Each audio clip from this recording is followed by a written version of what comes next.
എൻ്റെ എല്ലാ പ്രിയപ്പെട്ടവർക്കും പുതിയ മറ്റൊരു വീഡിയോയിലേക്ക് സ്നേഹത്തോടെ ഒരിക്കൽ കൂടി സ്വാഗതം. ഈ ലോകം വളരെ വേഗതയേറിയതാണ് അല്ലേ? അതിൽ യാതൊരുവിധ തർക്കങ്ങളുമില്ല. ഈ തിരക്ക് പിടിച്ച ഈ ലോകത്ത് അതിനേക്കാൾ തിരക്ക് പിടിച്ച് ഓടുന്നവരാണ് നമ്മളെല്ലാവരും. പക്ഷേ ഇതിനിടയിൽ നമ്മളൊക്കെ മറന്നു പോകുന്ന ഒന്നുണ്ട്: ജീവിക്കാൻ. ജീവിതത്തിന്റെ തിരക്കിനിടയിൽ ജീവിക്കാൻ മറന്നു പോകുന്നവരാണ് നമ്മളിൽ ഭൂരിഭാഗം പേരും. ഈ വീഡിയോയിലൂടെ ഞാൻ പറയാൻ ശ്രമിക്കുന്നതും അങ്ങനെയുള്ള കുറച്ച് കാര്യങ്ങളെക്കുറിച്ചാണ്. ജീവിക്കാൻ മറന്നു പോകുന്ന നമ്മളുടെ മാനസികമായ മനോഭാവത്തെക്കുറിച്ച്. ചില ആളുകൾ പണത്തിന്റെ പിന്നാലെ ഓടിക്കൊണ്ടേയിരിക്കുന്നു. ചില ആളുകൾ പേരിനും പ്രശസ്തിക്കും വേണ്ടി ഓടിക്കൊണ്ടിരിക്കുന്നു.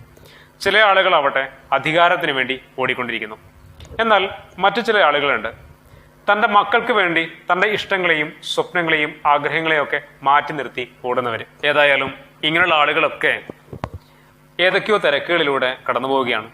ഈ തിരക്കുകൾക്കിടയിൽ പക്ഷെ അവരുടെയൊക്കെ ജീവിതം അവര് മറന്നു പോകുന്നു എന്ന് മാത്രം. നമ്മുടെ എല്ലാവരുടെയും ജീവിതം എത്രയോ ചെറുതാണ് എന്ന് നമുക്ക് എല്ലാവർക്കും അറിയാം. ഒരു ദിവസം എല്ലാം മതിയാക്കി എല്ലാ വേഷങ്ങളും അഴിച്ചു വെച്ച് നമ്മൾ മടങ്ങിപ്പോവേണ്ടവരാണ്. നമ്മൾ നേടിയതും സ്വന്തമാക്കിയതും എല്ലാം ഇവിടെ തന്നെ ഇട്ടേച്ച് കടന്നു പോവേണ്ടവർ. അപ്പോൾ ഇത്രയധികം തിരക്കെന്തിനാണ് എന്ന് നമ്മൾ സ്വയം ആത്മപരിശോധന നടത്തേണ്ടതുണ്ട് എന്ന് എനിക്ക് തോന്നുന്നു. പേരിനും പ്രശസ്തിക്കും വേണ്ടി ഓടുന്നതും പണത്തിന് വേണ്ടി ഓടുന്നതും അധികാരത്തിന് വേണ്ടി ഓടുന്നതും മക്കൾക്ക് വേണ്ടി ജീവിക്കുന്നതും ഒക്കെ തെറ്റാണ് എന്ന് ഞാൻ ഒരിക്കലും പറയുന്നില്ല. പക്ഷേ അങ്ങനെയൊക്കെ കടന്നു പോകുമ്പോൾ നിങ്ങൾക്ക് നിങ്ങളുടെ ജീവിതം ആസ്വദിക്കാൻ സാധിക്കുന്നുണ്ടോ എന്നതാണ് ഏറ്റവും പ്രധാനപ്പെട്ട ചോദ്യം. കാരണം ജീവിതത്തിന്റെ അവസാന നാടുകളിലെത്തുമ്പോൾ, ജീവിതത്തിന്റെ സായാഹ്നങ്ങളിലെത്തുമ്പോൾ അവിടെ നിന്ന് തന്റെ പിന്നിലേക്ക് തിരിഞ്ഞു നോക്കുന്നിടത്ത് പിന്നിട്ട വഴികളിലെ ജീവിതം ഇതിനേക്കാൾ മനോഹരമാക്കാമായിരുന്നു എന്ന് ചിന്തിച്ചാൽ അതിന് വലിയ അർത്ഥങ്ങളൊന്നും ഇല്ലാതായി പോകും. അതുകൊണ്ടാണ് ജീവിക്കാൻ മറന്നു പോകരുത് എന്ന വാക്കിന് വലിയ പ്രസക്തിയുള്ളത്. ഞാൻ ഇപ്പോൾ പറഞ്ഞതുപോലെ മക്കൾക്ക് വേണ്ടി ജീവിക്കുന്ന കുറെ ആളുകളുണ്ട് അല്ലെ? തൻ്റെ ഇഷ്ടങ്ങളും ആഗ്രഹങ്ങളും സ്വപ്നങ്ങളും ഒക്കെ മാറ്റിവെച്ച് ഞാൻ മക്കൾക്ക് വേണ്ടിയിട്ടാണ് ജീവിക്കുന്നത് എന്ന് പറയുന്ന ഒരുപാട് അച്ഛനമ്മമാരെ എനിക്കറിയാം. ഒരുപക്ഷെ മക്കൾക്ക് എന്താണ് നൽകേണ്ടത് എന്ന തിരിച്ചറിവില്ലാതെ കൊണ്ടായിരിക്കാം അവരിങ്ങനെയൊക്കെ പറയുന്നതും തൻ്റെ ജീവിതത്തിന്റെ സന്തോഷങ്ങളും ആഗ്രഹങ്ങളും സ്വപ്നങ്ങളും ഒക്കെ മാറ്റിവെച്ച് അവർക്ക് വേണ്ടി ജീവിക്കുന്നതും. മക്കൾക്ക് എന്താണ് ശരിക്കും വേണ്ടത്? അവർക്ക് വേണ്ടത് നല്ല വിദ്യാഭ്യാസം നൽകുക എന്നുള്ളതാണല്ലേ. അവരുടെ മനസ്സിനെ കുറച്ചുകൂടി കരുത്തുറ്റ ഒരു മനസ്സാക്കി മാറ്റിയെടുക്കുക എന്നുള്ളതാണ്. ആത്മവിശ്വാസമുള്ള ഒരു മനസ്സ് അവരിൽ രൂപപ്പെടുത്തിയെടുക്കുക എന്നുള്ളതാണ്. തൻ്റെ ജീവിതത്തിലുണ്ടാകുന്ന ഏത് പ്രതിസന്ധികളിലും ഏത് പ്രശ്നങ്ങളിലും സ്വന്തമായി ഒറ്റയ്ക്ക് തീരുമാനമെടുക്കാൻ അവരെ പ്രാപ്തരാക്കുക എന്നുള്ളതാണ് നമ്മൾ ചെയ്യേണ്ട ഏറ്റവും വലിയ കാര്യം. അവരുടെ ആഗ്രഹം എന്താണ്, അവരുടെ ഇഷ്ടം എന്താണ്, അവരോടൊപ്പം നിന്നുകൊണ്ട് അവർക്ക് പ്രചോദനം നൽകുക എന്നുള്ളതാണ് നമ്മുടെ ഉത്തരവാദിത്തം. അതോടൊപ്പം തന്നെ അവരുടെ സ്വപ്നങ്ങളിലേക്ക് അവരുടെ ആഗ്രഹങ്ങളിലേക്ക് അവരെ കൈപിടിച്ചുയർത്തുക എന്നുള്ളതാണ് നമ്മുടെ ഉത്തരവാദിത്തം. അവരെ അത് മനസ്സിലാക്കി കൊടുക്കുക എന്നുള്ളതാണ്. അവരുടെ ഉള്ളിലുള്ള സർഗാത്മകമായ കഴിവുകൾ എന്താണ് എന്ന് മനസ്സിലാക്കി കൊടുക്കലാണ് നമ്മുടെ ഉത്തരവാദിത്വം. പക്ഷേ ഇതൊന്നും നമ്മൾ ചെയ്യുന്നില്ല. പകരം നമ്മൾ ചെയ്യുന്നത് മറ്റെന്തൊക്കെയോ ആണ്. നമുക്ക് കിട്ടുന്ന വരുമാനങ്ങളും നമുക്ക് കിട്ടുന്ന കാര്യങ്ങളുമൊക്കെ സ്വരുക്കൂട്ടി വെച്ച് നമ്മുടെ ഇഷ്ടങ്ങളും നമ്മുടെ ആഗ്രഹങ്ങളൊക്കെ മാറ്റിവെച്ച് അവർക്ക് വേണ്ടി ഇങ്ങനെ സ്വരുക്കൂട്ടി വയ്ക്കുക. ചില ആളുകളെ കണ്ടിട്ടില്ലേ, ഈ സ്വത്തിന് വേണ്ടിയിട്ട് അടികൂടുന്ന ആളുകളെ. 51 സെന്റ് സ്ഥലമുണ്ട്, 5 മക്കളാണ്. എല്ലാവർക്കും 10 സെന്റ് കൊടുക്കാമെന്ന് കരുതിയപ്പോൾ 1 സെന്റ് സ്ഥലം ബാക്കിയായി. അപ്പൊ ഇതെന്താണ് ചെയ്യാവുന്ന കൺഫ്യൂഷനായി. പിന്നീട് ആ കൺഫ്യൂഷൻ വാദങ്ങളായി, വാദപ്രതിവാദങ്ങളായി, പിന്നീട് വഴക്കുകളായി. ഒടുവില് 5 മക്കളും 5 വഴിക്ക് പിരിയുകയും ആ സ്വത്ത് ഭാഗം വെക്കാതെ കടന്നു പോവുകയും ചെയ്തു. ഇതൊരു കഥയല്ല, നമ്മുടെയൊക്കെ സമൂഹത്തിൽ നടന്നതും നടക്കുന്നതുമായ യാഥാർത്ഥ്യങ്ങളാണ്. ഇവിടെ എന്താണ് നമ്മൾ നേടിയത് എന്ന് ചോദിച്ചു കഴിഞ്ഞാൽ ഒന്നും നേടിയിട്ടില്ല. 1 സെന്റ് സ്ഥലത്തിന് വേണ്ടി അടികൂടി ഒടുവില് നമ്മുടെ ജീവിതത്തിന്റെ നല്ല നിമിഷങ്ങളെ ഇല്ലാണ്ടാക്കിയെന്നല്ലാതെ വേറൊരു കാര്യം അവിടെ നടന്നിട്ടില്ല. അപ്പോഴും നമ്മൾ എല്ലാവരും പറഞ്ഞത് എന്താണ്? ഈ 5 പേരും ആ 1 സെന്റ് എന്റെ മക്കൾക്ക് വേണമെന്ന് തീവ്രമായി ആഗ്രഹിച്ചു അല്ലേ? ആ 1 സെന്റ് കിട്ടി പോലും കിട്ടിയില്ല പോലും. നിങ്ങളുടെ ജീവിതത്തിന് ഒരു മാറ്റവും സംഭവിക്കാനില്ല. ആ തിരിച്ചറിവില്ലാതെ പോയത് നമ്മളൊക്കെ ഇടുങ്ങിയ ചിന്താഗതിയുള്ളവരാണ്. ഇത് തന്നെയാണ് നമ്മുടെ ഏറ്റവും വലിയ പ്രശ്നവും. ഇടുങ്ങിയ ചിന്താഗതിയും ഉയർന്ന മനോഭാവമില്ലാത്ത ഒരാൾക്കും ജീവിതം ആഘോഷിക്കാനും സാധിക്കില്ല, ജീവിതം ആസ്വദിക്കാനും സാധിക്കില്ല, ജീവിതം അടിച്ചു പൊളിക്കാനും സാധിക്കില്ല. അവരൊക്കെ ഒതുങ്ങി ഒതുങ്ങി ഒതുങ്ങി ഇങ്ങനെ ജീവിച്ചു തീരുമെന്നല്ലാതെ ഏറ്റവും ഒടുവിൽ തിരിഞ്ഞു നോക്കുമ്പോൾ ജീവിതത്തിന് ഒരു ഭംഗിയും അവർക്ക് നൽകാനുമാവില്ല. ജീവിതത്തിന്റെ സന്തോഷങ്ങൾ എന്ന് പറയുന്നത് നമ്മുടെ കണ്ടെത്തലാണ്. അത് നമ്മുടെ മാനസികമായിട്ടുള്ള ചിന്തകളുടെയും മനോഭാവങ്ങളുടെയും ഒക്കെ പിൻബലത്തിൽ രൂപപ്പെടുന്നതാണ്. ഒരാഴ്ചയിൽ 7 ദിവസമുണ്ട്. 6 ദിവസവും ജോലിക്ക് പോകുന്നവരാണ് മിക്ക എല്ലാ ആളുകളും. ഒരു ദിവസം അവധി ഉണ്ടായാൽ ഏതായാലും 6 ദിവസം ജോലി ഉള്ളതുകൊണ്ട് ഒരു ദിവസം റെസ്റ്റ് എടുക്കാമെന്ന് കരുതി വീട്ടിൽ ചടഞ്ഞുകൂടി മൂടിപ്പുതച്ചുറങ്ങുന്ന ഒരുപാട് ആളുകളുണ്ട്. ഇവരൊന്നും ഒന്നും ചെയ്യാറില്ല. ഈ ഞായറാഴ്ച ദിവസങ്ങളൊക്കെ എത്രത്തോളം സുന്ദരമാക്കാമായിരുന്നു എന്ന് എപ്പോഴെങ്കിലും ആലോചിച്ച് നോക്കിയിട്ടുണ്ടോ? എല്ലാവരും പറയാറുള്ളത് ഈ ഞായറാഴ്ച ഒരു സുഖമില്ലാത്ത ദിവസമാണെന്ന്. നമ്മൾ തന്നെയാണ് അതിന്റെ ഭംഗി നഷ്ടപ്പെടുത്തിയതെന്ന് അപ്പോഴും ഓർക്കാറില്ല എന്നുള്ളതാണ് കാര്യം. ഒന്ന് പുറത്തേക്കൊക്കെ ഇറങ്ങണം നമ്മളൊക്കെ.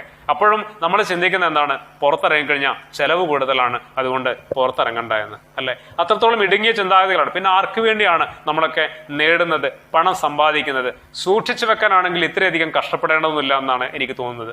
നമുക്ക് ജീവിതം ആഘോഷിക്കണമെങ്കിൽ, ആസ്വദിക്കണമെങ്കിൽ നമ്മുടെ മനോഭാവങ്ങളിലൊക്കെ ഒരു മാറ്റം വരണം. ഒന്ന് ഓർക്കുക, ജീവിതം ഒരിക്കലേ ഉള്ളൂ. മരിച്ച് മണ്ണോട് ചേരുന്നതിനപ്പുറം ഒരു യാത്രയില്ല എന്ന ബോധം നമുക്കുണ്ടാവണം. ആഘോഷിക്കാനുള്ളതാണ്, ആസ്വദിക്കാനുള്ളതാണ്, അടിച്ചു പൊളിക്കാനുള്ളതാണ് ജീവിതം എന്ന് പറയുന്നത്. അതിലപ്പുറം വലിയ അർത്ഥങ്ങളും വലിയ മാനങ്ങളും ഒന്നും നമുക്ക് ജീവിതത്തിന് നൽകാനില്ല. ആ തിരിച്ചറിവ് തന്നെ ആദ്യം ഉണ്ടാവേണ്ടതുണ്ട്. അത് ഉണ്ടാവണമെങ്കിൽ ഈ ഇടുങ്ങിയ ചിന്താഗതികളൊക്കെ നമുക്ക് പൊട്ടിച്ചങ്ങറിയണം. എന്നിട്ട് മനസ്സിനെ കുറച്ചുകൂടി വിശാലമാക്കാൻ നമുക്ക് സാധിച്ചാലേ ഇങ്ങനെയുള്ള ചിന്താഗതികളോടൊപ്പം ജീവിക്കാൻ പറ്റാറുള്ളൂ. ഞാനിത് പറയുമ്പോൾ തന്നെ വിമർശനാത്മകമായിട്ട് ഇതിനെ നോക്കിക്കാണുന്ന ആളുകളുണ്ടാകും, അല്ലെ? എന്റെയൊക്കെ ജീവിതം ഇങ്ങനെയൊക്കെ പ്രശ്നങ്ങളൊക്കെ ഉള്ള സാഹചര്യത്തിൽ എനിക്ക് ഇങ്ങനെയൊന്നും ആവാൻ പറ്റില്ല എന്ന് ചിന്തിക്കുന്ന ആളുകൾ, അവരോടൊന്നും പ്രത്യേകിച്ച് ഒന്നും പറയാനില്ല. മാറ്റം തുടങ്ങുന്നത് മറ്റുള്ളവരിലൂടെയല്ല, അവനവന്റെ മനസ്സിന്റെ ചിന്താഗതികളിലൂടെയാണ്. ആ മാറ്റങ്ങളാണ് ഒരു മനുഷ്യനെ കൂടുതൽ ഉയരങ്ങളിലേക്ക് എത്തിക്കുന്നതും. അതുകൊണ്ട് നമ്മൾ സ്വയം മാറാൻ തയ്യാറാവുക, നമ്മുടെ മനസ്സിനെയൊക്കെ കുറച്ചുകൂടി ഉയർന്ന തലത്തിലേക്ക് പ്രതിഷ്ഠിക്കുക എന്നുള്ളതാണ് ഇതിനൊക്കെയുള്ള പോം വഴി എന്ന് പറയുന്നത്. അതുകൊണ്ട് ജീവിതം ഒരിക്കലേ ഉള്ളൂ. അത് ആസ്വദിച്ച് കടന്നു പോകാനുള്ളതാണ്, അത് ആഘോഷിച്ച് കടന്നു പോകാനുള്ളതാണ്, അത് അടിച്ച് പൊളിച്ച് കടന്നു പോകാനുള്ളതാണ്. അത് നമുക്ക് സാധിച്ചില്ലെങ്കിൽ ജീവിതത്തിന്റെ അവസാന നാളിൽ നിന്ന് പിന്നിലേക്ക് തിരിഞ്ഞു നോക്കുമ്പോൾ കുറച്ചു മുമ്പ് പറഞ്ഞതുപോലെ വലിയ ഭംഗിയൊന്നും ജീവിതത്തിന് കാണാൻ പറ്റില്ല. ആ സമയത്ത് ഇതിനേക്കാൾ ജീവിതം മനോഹരമാക്കാമായിരുന്നു എന്ന് പറഞ്ഞിട്ടും വലിയ കാര്യമൊന്നും ഉണ്ടാവില്ല. ഈ പേരും പ്രശസ്തിയൊക്കെ ഉണ്ടാക്കുന്നതും പണം ഉണ്ടാക്കുന്നതും അധികാരത്തിന് വേണ്ടി ഓടുന്നതൊക്കെ മോശമായ കാര്യങ്ങളൊന്നുമല്ല, നല്ല കാര്യം തന്നെയാണ്. പക്ഷെ അതിലേക്ക് ഓടുമ്പോൾ ജീവിതം ആസ്വദിച്ചുകൊണ്ട് അതൊക്കെ സ്വന്തമാക്കുവാൻ നമുക്ക് കഴിയണം. ഇല്ലെങ്കിൽ അതൊക്കെ ജീവിതത്തിന് വലിയ ഗുണങ്ങളൊന്നും ജീവിതത്തിന് വലിയ ഭംഗിയൊന്നും നൽകില്ല. മറ്റുള്ളവർക്ക് വേണ്ടിയിട്ട് ജീവിച്ചിട്ട് എന്റെ ജീവിതം നഷ്ടപ്പെട്ടു പോയി എന്ന് പറയുന്നതിലും വലിയ അർത്ഥങ്ങളൊന്നുമില്ല. നമ്മളൊന്ന് ഓർക്കുക, മക്കളൊക്കെ കുറെ കഴിയുമ്പോൾ അവരവരെ വഴിക്കങ്ങ് പോകും. അവിടെ നമ്മൾ വളർത്തി വലുതാക്കിയിട്ട് ഇത്രയും വളർത്തി വലുതാക്കിയില്ലേ, എന്നിട്ട് അവരവരെ വഴിക്ക് പോയി എന്ന് പരാതി പറഞ്ഞിട്ടും കാര്യമില്ല. ഓരോ മനുഷ്യനും അവനവന്റെ ഇഷ്ടങ്ങളിലൂടെയും ആഗ്രഹങ്ങളിലൂടെയും ജീവിച്ചു തീർക്കാനുള്ളതാണ് ഓരോ ജീവിതവും. ആ തിരിച്ചറിവ് നമുക്കുണ്ടെങ്കിൽ നമ്മുടെ ജീവിതത്തെ മനോഹരമാക്കാനും നമുക്ക് സാധിക്കും. നമുക്ക് വേണ്ടി ഇത്തിരി സമയം മാറ്റിവെക്കാനും നമുക്ക് കഴിയും. പക്ഷേ നമ്മുടെ ചിന്തകള് മാറണം, മാറ്റങ്ങൾക്ക് വിധേയമാകണം. കുറച്ചുകൂടി വൈഡായിട്ടൊക്കെ ചിന്തിക്കാൻ പഠിക്കുന്നേ. എപ്പോഴാ തീർന്നു പോകുമെന്ന് അറിയില്ല നമ്മുടെ ഈ ജീവിതം. നാളെ നേരം വെളുക്കുമ്പോൾ നമ്മൾ ഈ മണ്ണിൽ ഉണ്ടാകുമോ എന്ന് ചോദിച്ചു കഴിഞ്ഞാൽ അതിന് പോലും ഉറപ്പില്ലാതെ ഈ ജീവിതത്തിൽ നമുക്ക് വേണ്ടി ജീവിക്കാൻ മറന്നു പോകരുത് എന്ന തിരിച്ചറിവെങ്കിലും ഓരോരുത്തർക്കും ഉണ്ടാവട്ടെ. ഈ ജീവിതം ഇനിയുള്ള അങ്ങോട്ടുള്ള ഓരോ നിമിഷങ്ങളെങ്കിലും നമുക്ക് സന്തോഷത്തോടെ കൈകാര്യം ചെയ്യാൻ കഴിയട്ടെ എന്ന് ആശംസിക്കുകയാണ്. അപ്പൊ ഇനിയുള്ള മുന്നോട്ടുള്ള നിമിഷങ്ങളെങ്കിലും നമുക്ക് സന്തോഷമാക്കാൻ കഴിയണം. ചിലപ്പോൾ ഒരുപാട് പ്രശ്നങ്ങളും ബാധ്യതകളൊക്കെ ഉണ്ടാവും, അല്ലെ? കടബാധ്യതകളും പ്രശ്നങ്ങളൊക്കെ ഉണ്ടാവുമ്പോൾ ഇത് എങ്ങനെ ജീവിതം ആസ്വദിക്കാമെന്ന് ചിന്തിക്കുന്ന ആളുകളുണ്ട്. ഈ കടബാധ്യതകളൊക്കെ ഉണ്ടാക്കിയതും എടുത്താൽ പൊങ്ങാത്ത ഭാരങ്ങൾ ഉണ്ടാക്കിയതും ആരുമല്ല, നമ്മൾ തന്നെയാണ്. ജീവിതത്തെ ദീർഘവീക്ഷണത്തോടെ കാണാൻ കഴിയാതിരുന്നത് കൊണ്ടാണ് ആവശ്യമില്ലാതെ അല്ലെങ്കിൽ നമുക്ക് താങ്ങാൻ പറ്റാത്ത ബാധ്യതകൾ നമ്മുടെ ജീവിതത്തിൽ ഉണ്ടായത്.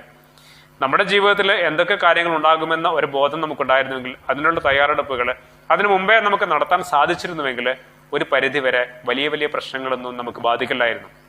അതുകൊണ്ട് ഇനിയെങ്കിലും ദീർഘവീക്ഷണത്തോടെ തന്നെ ജീവിതത്തെ സമീപിക്കുക.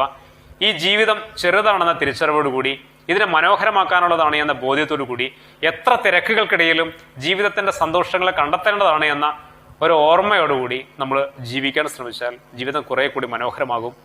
കുറെ കാലം കഴിഞ്ഞാൽ തിരിഞ്ഞു നോക്കുമ്പോൾ ജീവിതം നല്ല നിറക്കൂട്ടുകളുടേതായിട്ട് അതങ്ങനെ നമുക്ക് കാണാൻ പറ്റും. എല്ലാവർക്കും സന്തോഷത്തോടെ ജീവിക്കാൻ കഴിയട്ടെ എന്ന് ആശംസിക്കുന്നു. മറ്റൊരു വീഡിയോയിൽ നമുക്ക് വീണ്ടും കാണാം. ഏതായാലും ഈ വീഡിയോയിലൂടെ ഞാൻ ഒരുപാട് കാര്യങ്ങളൊന്നും പറഞ്ഞിട്ടില്ല. ജീവിതം ആസ്വദിക്കുക, ആഘോഷിക്കുക, അടിച്ചു പൊളിക്കുക, ഈ ഒരു കാര്യം മാത്രമാണ് പറഞ്ഞിരിക്കുന്നത്. പക്ഷേ ഇതൊരു ചെറിയ കാര്യമല്ല എന്ന് നമ്മുടെ എല്ലാവരുടെയും ഓർമ്മയിലുണ്ടാവട്ടെ. വീണ്ടും കാണാം. എല്ലാവർക്കും നന്ദി.